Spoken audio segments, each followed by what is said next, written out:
ஓம் நம சிவாய நம. அனைவருக்கும் வணக்கம். அன்பே சிவம்.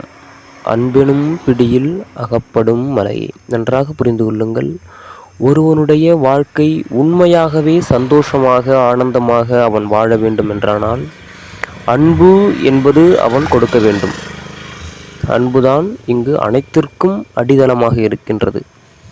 அன்பு எவன் ஒருவன் அதிகப்படியாக கொடுக்கின்றானோ, அன்பை பகிர்ந்து கொள்கின்றானோ, அவனுடைய வாழ்க்கை சிறப்பாக இருக்கும்.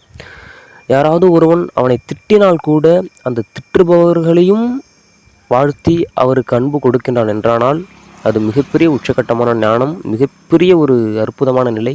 அவனுடைய வாழ்க்கையில் அவன் தேடக்கூடியது அனைத்தும் அவனுக்கு கிடைத்துவிடும். நன்றாக புரிந்து கொள்ளுங்கள்.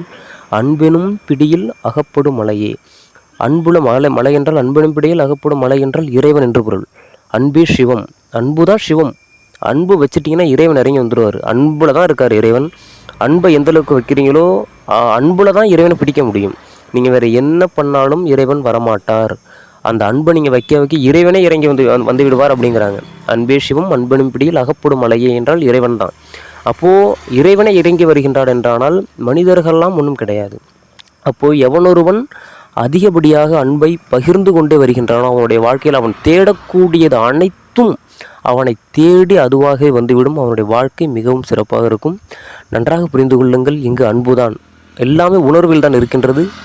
அன்பே சிவம்.